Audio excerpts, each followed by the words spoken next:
गर्मी में भी ठंडी लग रही है भाई, लगेगी ना। डॉलर जो है, जब इंसान के पास बहुत पैसा होता है ना तो उसका हार्मोन्स बहुत जल्दी जल्दी बदलता है, और वही चीज शायद जगत भैया के साथ है। जगत भैया कल रात में एक लाइव आते हैं। जगत भैया लाइव में आके ये बोलते हैं कि अगर हम कुछ बोलेंगे तो उन लोगों के दाल रोटी का जुगाड़ हो जाएगा, इसलिए हम नहीं बोलेंगे, और वो आपस में लड़ रहे हैं। ये बहुत अच्छा लग रहा है। मतलब जगत भैया यही चाहते थे कि जो रिएक्शन चैनल वाले जो कि मतलब उनको सपोर्ट कर रहे हैं, नेहा आशीष तिवारी को सपोर्ट कर रहे हैं या जो जगत भैया को सपोर्ट कर रहे हैं, ये दोनों आपस में ही लड़ जाएं। और शायद उनका जो ये प्लान था कहीं हद तक बहुत ज़्यादा सक्सेस हो चुका है, लेकिन शायद वो भूल रहे हैं कि उन्हीं लोग के साथ सक्सेस हुआ है जिनके पास खुद का आधा दिमाग है। क्योंकि जिनके पास पूरा दिमाग है ना, जो उनको सब पता है कि यहाँ पे कोई एक इंसान गलत नहीं है, ना जगत भैया ना जगत दीदी। और जगत भौजी कहती हैं भाई साहब, आप लोग उनका लाइव देखते हैं, आप लोग उस औरत का वो वाला रूप देखते हैं, लाइव में दिखता है, झगड़े में दिखता है, फिर किसको कैसे लगता है कि वो औरत इनोसेंट है, वो औरत बोलना नहीं जानती है। हाँ, ये बात जरूर है कि क्या कब बोलना है ये वो नहीं जानती है, कैसे रहना है ये वो नहीं जानती है। हाँ, अब बात करते हैं पार्टी मेकअप का। लुक कैसा था भौजी का, क्योंकि बहुत दिनों से ना मैंने भौजी पे कोई वीडियो नहीं बनाया। तो भौजी भाई ओवर करने के चक्कर में भौजी गोबर करके चली जाती हैं। फिर एक बार भौजी ओवर करने के चक्कर में गोबर करके चली गई। भौजी को लगता है कि ज्यादा मेकअप कर लेने से इंसान ज्यादा खूबसूरत दिखता है। भौजी, खूबसूरत इंसान बाय बर्थ होता है, मेकअप से खूबसूरत नहीं होता है। मेकअप ओवर करने से इंसान रानू मंडल दिखता है, जैसे कि आपकी सास दिखी, जैसे कि आप दिखी। आप अपनी देवरानी को देखिए, आपको अगल बगल जाने की जरूरत नहीं है। आपकी ननद बेकार लग रही थी, आप बेकार लग रही थी, आपकी सास बेकार लग रही थी, लेकिन वहीं आपकी देवरानी बहुत ही सिंपल और सोवर लग रही थी। तो भौजी, बोला जाता है ना कि हर चीज के लिए जो आप लोगों को टारगेट करती हैं, कभी खुद में झांक के देखिए। हर चीज में आप बहुत आसानी से दूसरे को गलत ठहरा देती हैं, दूसरे को बदनाम करती हैं, दूसरे को गाली देती हैं, लेकिन शायद कभी अपनी कमी आप नहीं देखती हैं। तो दोस्तों, आज बात करेंगे हम जगत भैया और जगत भौजी का।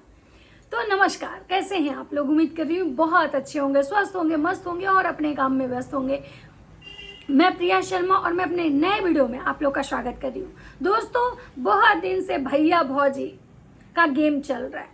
भैया जैसे जैसे लोगों को घुमा रहे हैं, बहुत सारे लोग उनके इशारे पे घूम रहे हैं। भैया को बहुत मजा आ रहा है कि रिएक्शन वाले आपस में लड़ रहे हैं, क्योंकि कहीं ना कहीं भैया यही चाहते थे कि भाई उनके ऊपर जो लोगों का अटेंशन था, जो लोग नेहा आशीष तिवारी को अच्छा बनाने में लगे हुए हैं और भैया का जो व्यूज डाउन हो रहा था, भैया कहीं ना कहीं ऑडियंस के नजर में गिरते जा रहे थे, और ये चीजें कहीं ना कहीं भैया को बर्दाश्त नहीं हो रही थी। भैया बहुत जले भुने हुए थे, और बहुत जल भुनने के बाद भैया लास्ट में एक क्लिप रिलीज करते हैं। वो क्लिप इतना ज्यादा मार्केट में, इतना ज्यादा वाईटी वाले गोला पे फैला कि जंगल की आग की तरह। मैं सबसे ये एक चीज कहना चाहूंगी कि अगर कोई इंसान किसी इंसान को अगर एक बार बदनाम कर दिया कि वो गलत है, वो कैरेक्टरलेस है, वो बहुत ही गिरी हुई है, डाइन है, भुताइन है, पिचासिन है, मतलब किसी पति चोरनी है, घर बर्बाद करने वाली है, तो एक ही बात को आप कितने बार अलग अलग तरीके से लाएंगे? भाई वो गिरी हुई है, वो खत्म है, वो दूसरे के पति पे नजर डाली हुई थी, दूसरे का घर बर्बाद करने। तो अब ये थोड़ा ये इंसान जो जहर घोल रहा है, मैं सबसे कहना चाहूंगी कि आप लोग इस चीज पे फोकस मत कीजिए। आपको ये इंसान केवल अपने इर्द गिर्द ही नचाना चाह रहा है। वो इंसान चाहता है कि हमेशा ये जो टॉपिक है ना, हमेशा हॉट टॉपिक रहा है, वाईटी का हॉट टॉपिक रहे, जिससे कि हमको भी अच्छा खासा व्यूज आए, सामने वाले को भी आएगा। और ये क्या करेगा, हमेशा सब रिएक्शन वाले को आपस में ये लड़वाते रहेगा। ये खुद को ट्रेंड में रखना चाहता है, चाहे वो कितना भी गिरा हुआ हरकत करके। लेकिन इसमें समझदारी ऑडियंस को दिखानी है, समझदारी रिएक्शन वाले को दिखाना है कि भाई आप एक समय जान गए कि नेहा आशीष तिवारी बहुत घटिया औरत है। अगर अब रोज रोज भी बोलेंगे तो वो चीजें बदलेंगी नहीं। वो घटिया है, घटिया थी और घटिया ही आजीवन रहेगी। उसके कैरेक्टर पे जो दाग लगा है शायद इस जन्म में तो वो नहीं खत्म होने वाला।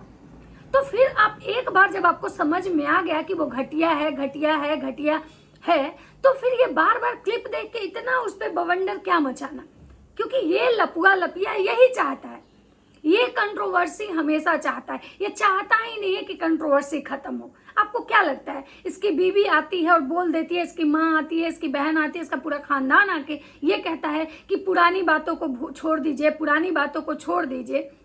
कभी आप लोग इसके टाइटल, थंबनेल और इसके पीछे वाला वीडियो देख के कहीं ये लोग पुरानी चीजों को छोड़े हैं? कहीं पुरानी बातों को छोड़े? जहां मौका मिलता है वहां ये लोग पुरानी बातें ले आते हैं, चाहे इनकी बीवी हो, चाहे ये खुद लपुआ हो, या चाहे इसकी माँ हो, इसका बाप हो, इसका भाई हो, इसकी बहन हो, पूरा खानदान इसका। और हाँ, सामने वाला पार्टी भी। भाई जब आप किसी को एक बार बोलोगे बोलोगे बोलोगे तो सामने वाला भी कुछ बोलेगा ना भाई। भले ही हर किसी का बोलने का तरीका अलग हो सकता है, लेकिन बोलेता सब है। ऐसा नहीं है कि हाँ गूंगा कोई बैठा हुआ है। और कल के लाइव में लप्पू महाराज जी के चेहरे पे तो इनके हर लाइव में हवाई उड़े रहती है। ये अपने कमेंट सेक्शन को भी लिमिटेड कर देते हैं। बहुत समय तो इनका कमेंट्स ऑफ हो जाता है, कभी इनका ऑफ होता है, कभी इनकी माई का होता है, कभी इनके खानदान वाले का होता है। तो भाई जब तुम बोलते हो और तुमको लग रहा है कि तुम जो बोल रहे हो 100% सही है, तो तुमको क्या ऐसा मतलब जरूरत पड़ता है कि तुमको कमेंट सेक्शन ऑफ करना पड़ता है? तुम तो अच्छे लोग हो, तुम्हारी बीवी अच्छी जो प्रवचन दे रही है। इनकी बीवी का कहना है कि भाई आप मेरे घर के राज परिवार के बारे में बातें मत करो, राज परिवार के बारे में आप लोग बातें मत करो। बहन तुमको एक बात बताना चाहते हैं कि घटियापन तुम दिखाए हो, गंदगी तुम फैलाए हो, तो बातें किसकी होगी? एक समय तुम इसी ऑडियंस से सिंपैथी लेने आती थी, एक समय इसी ऑडियंस से तुम ये कहने आती थी कि आप लोग हमको सपोर्ट कीजिए, हमको आपके सपोर्ट की जरूरत है। और आज जब तुम पे बातें हो रही है तो तुमको घटिया लग रहा है लोग कि राज परिवार की बातें क्यों हो रही है। तुम्हारे फेसबुक सेक्शन में जो भी कमेंट्स आते हैं वहां कौन कितने रिएक्शन वाले जो तुम्हारे पे यहाँ रिएक्शन दे रहे हैं, जो हाईलाइटेड हैं, जिनका तुम लोग टारगेट करते हो कि ठरकुल्ला नहीं बोलो, तुम अपने पति को बोलो, मेरे पति पे काहे नजर डाली हुई हो, मेरे पति में क्या ऐसा है कि सोना सब आप ही को क्यों देखता है, सबका नजर आप ही पे काहे रहता है? क्योंकि घटिया लोगों की पहचान थोड़ी अलग होती है।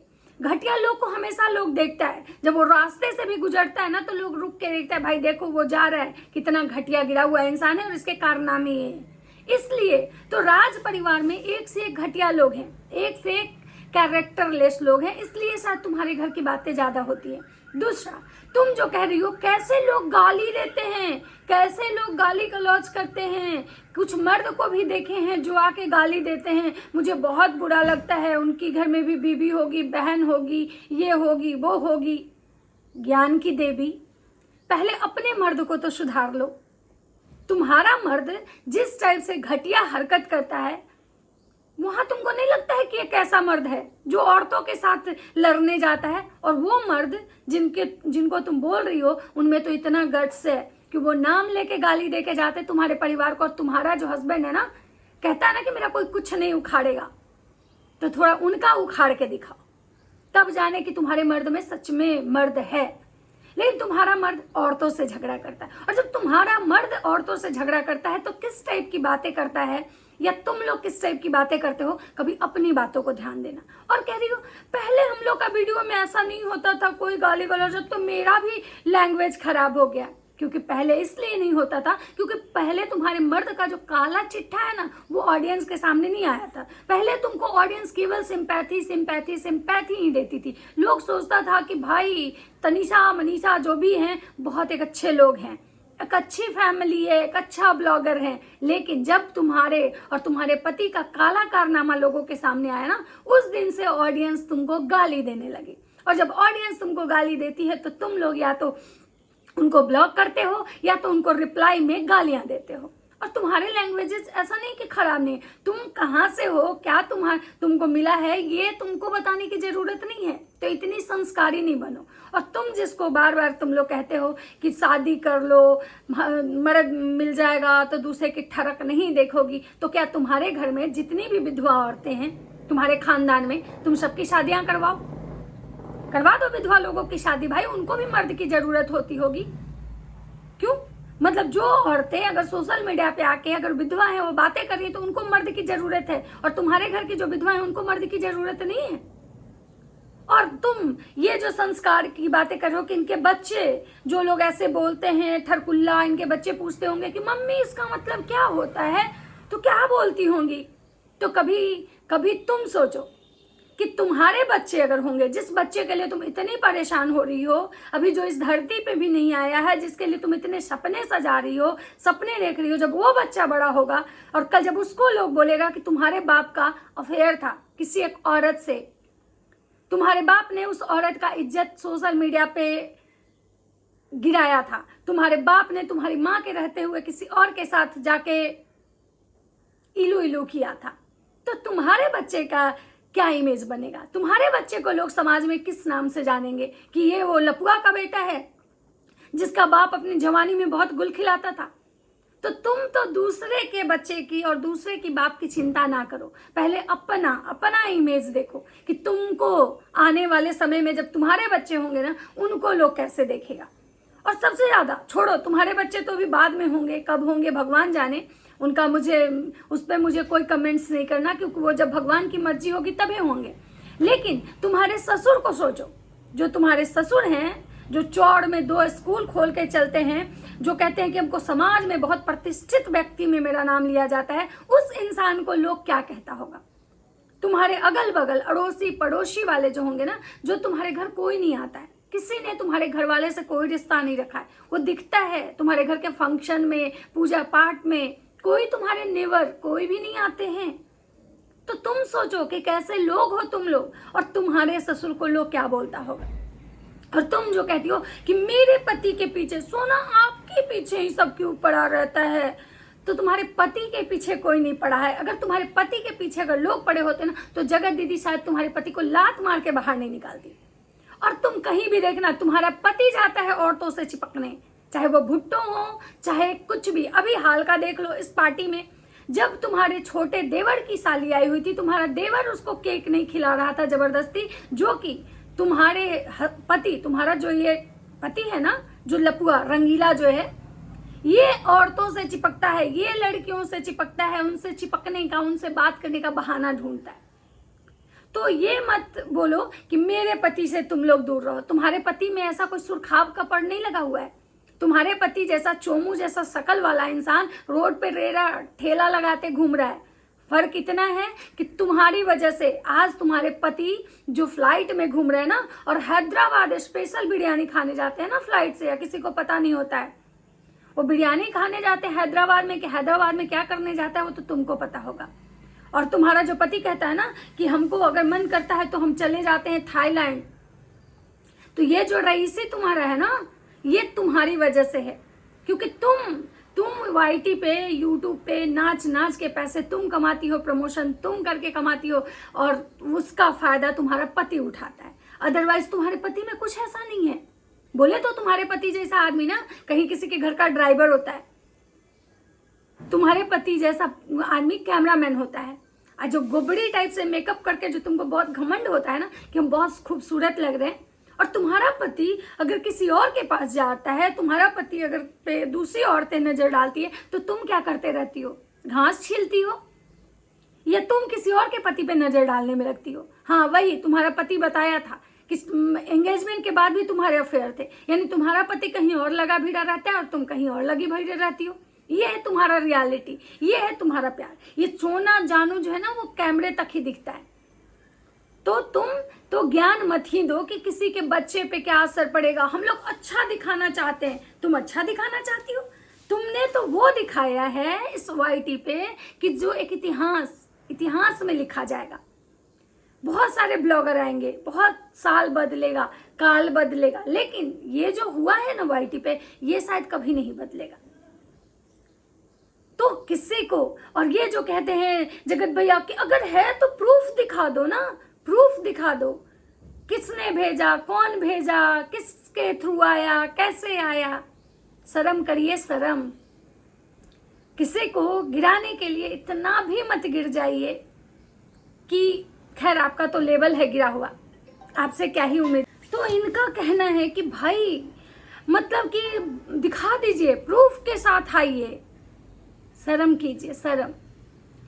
आपको तो खैर वो मिलना है ना, और आपको नहीं, इसमें जितने लोग इन्वॉल्व हैं, मैं यहाँ पे किसी को सही नहीं बोल रही हूँ कि आप गलत वो सही, लेकिन सबको मिलना है। और आपकी बीवी जो कहती है चिल्ला चिल्ला के अपने घर पे ध्यान दो, अपने घर पे हम देख लेंगे, अरे जब देखना ही था, जब अपने ही घर पे तुम इतना ही ध्यान दे रही थी, तो उस दिन भीख मांगने क्यों आई थी? क्यों आई थी पब्लिक को के इमोशन के साथ खेलने? क्यों रोने आई थी कि आप लोग मदद कीजिए? उस दिन तुमको अपना घर नहीं दिख रहा था? उस दिन तुमको तुम्हारा पति तुम्हारे कंट्रोल में नहीं आ रहा था? तो हमेशा दूसरे को ब्लेम करना, दूसरे को ब्लेम करना, मतलब लोग कहते हैं ना किसी को बद्दुआ नहीं देना चाहिए, लेकिन ऐसे जो लोग ऐसी हरकतें करते हैं ना, तो सच में मन से ना एक चीज निकलता है कि भगवान अगर आप सच में है ना तो न्याय कीजिए। ये थोड़े से व्यूज के लिए, थोड़े से मतलब इस चीज के लिए लोग कितना एक दूसरे को गिराने में लगा हुआ है। भाई क्या करोगे? तुम्हारी माँ कहती है ज्ञान की देवी कि जब मरता है कोई तो खाली हाथ जाता है, तो तुम क्या जाओगे तो बोड़ा में भर के लेके जाओगे क्या?